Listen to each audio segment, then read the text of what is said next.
First, though, a film which offers, well, an unsettling and rare insight into the ideological battles shaping Pakistan is being shown at the Human Rights Watch Film Festival, which takes place here in London on Wednesday. Among the Believers, it's called. It explores the spread of the radical ideology of the Red Mosque Islamic school in Islamabad, a madrasa which teaches children to devote their lives to jihad, or holy war, from a very young age. It charts the personal quest of a firebrand Pakistani cleric to impose a strict version of Shariah law throughout the country as a model for the world. We can have a look at some of the footage from the film first.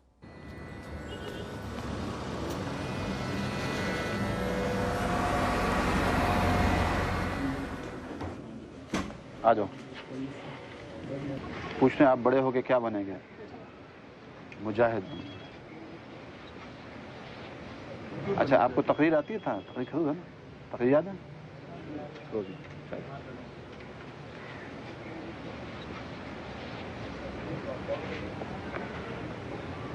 अम्मा बाद फ़अऊज़ु बिल्लाहि मिनश शैतानिर रजीम बिस्मिल्लाहिर रहमानिर रहीम आज देखो शोहदा ने मस्जिद के ऊपर कुर्बानी दिया एक वर्ष में जूते जूते का इस निज़ामी जहाद के अंदर नहीं आ सकता अभी जहाद से दाग भाग सकता है नहीं आ सकता अभी जाके आ सकता है तो गला डरता है और किसी को कहता है आजा जिहाद करने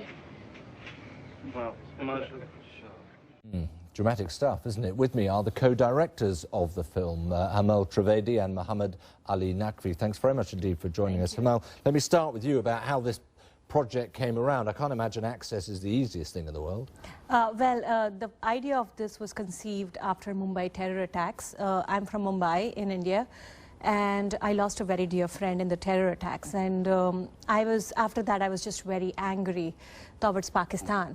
And I started digging deeper, and what I realized that in Pakistan there is a fringe minority of extremists who are trying to force their way of life on the vast majority of Pakistanis. And Pakistanis are the biggest victims of terrorism. And once I had that realization, I wanted to make a film on the ideological conflict shaping modern-day Pakistan. But in a way, given that mindset going in, one might imagine that the response from a madrasa would be, well, you're not coming in here. Ali, how do you get access like that? Well, when Hemal approached me with the project, I was a little, to say the least, a little unhinged because, of course, Pakistan and India, and I'm from Pakistan, we have our own historical rivalry, and our media in both our countries try to, downplay each other. And here was someone who wanted to make a film on the Red Mosque. Immediately, I was drawn to this idea because just growing up in Pakistan myself and belonging to the, you could say, for lack of a better word, a liberal Muslim myself. It was a chance to reframe the war on terror from a West versus Islam to really an indigenous story, which is what it is, which is Muslims fighting against this fringe minority trying to reclaim their faith. So when we approached Maulana Abdul Aziz, it was a long process. I mean, this production was 6 years. And I came on board in 2010, and it wasn't something overnight that I was able to gain this man's trust. It was slowly incremental changes. Yes, because we've thrown out a clip there. We've got another one to come, actually, but which is a real smacker, isn't it? It really hits you hard.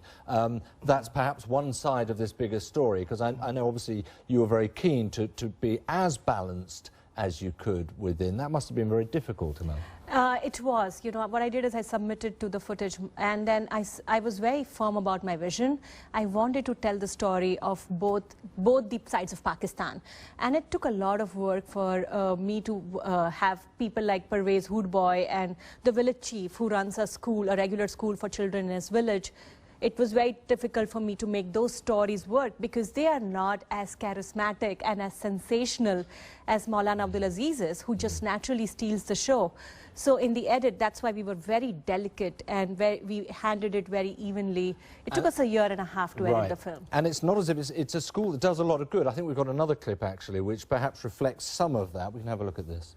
हमारे पास जो तकरीबन 200 बच्चे हैं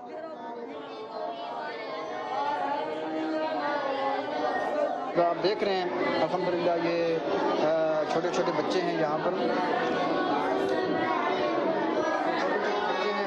बच्चे देख रहे हैं, ये बिल्कुल इब्तिदाई स्टेज के बच्चे हैं। और इस उम्र के अंदर बच्चे के रुख को जिस तरफ फेर दें उसका रुख उसी तरफ रहता है। उसकी जिस किस्म की तरबियत करेंगे वो मरते दम तक उसी तरबियत के ऊपर कायम रहेगा। Right, when I say doing a lot of good, that doesn't reflect that at all, does it? But they do bring in orphans, they look after people who need some help as well. I mean, I saw, for example, the word malleable there. You've got to get that right in translation and things, haven't you? Because that can mean, that's such a nuanced word. All those things. Do you feel you've come out with a very fair reflection as to what is actually going on there? Oh, certainly. I think all of us, and especially Hemal in the edit, like she was saying to you, this took such a long time to craft together because, you know, all of us certainly came with our own baggage and judgment to this process and to engaging with these characters. I certainly did when I first went Maulana Aziz because, you know, here was a man who was spreading intolerance and hatred within my own country. So, of course, I had my own judgment. It wasn't until I actually had to suspend that and see what this man was doing, which was essentially filling a vacuum, as you yourself point out, and providing social infrastructure where the government had failed to do.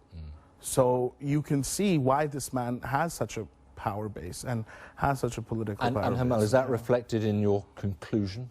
It has. It has, and you know, and this is something which we notice in a lot of other countries as well, where there's a power vacuum and people like Maulana Abdul Aziz, you know, they slowly and steadily come in, and at first they don't seem as scary because people like most moderate Pakistani, like most moderate people are just too busy minding their own business until and unless they become an overwhelming presence. And so I was very mindful of showing that phenomenon, which I think is existing even in India, in my own country nowadays. Well, the film will be out tomorrow at the Human Rights Watch Film Festival. Hemal and Mohammed, thank you both very much indeed. Thank you.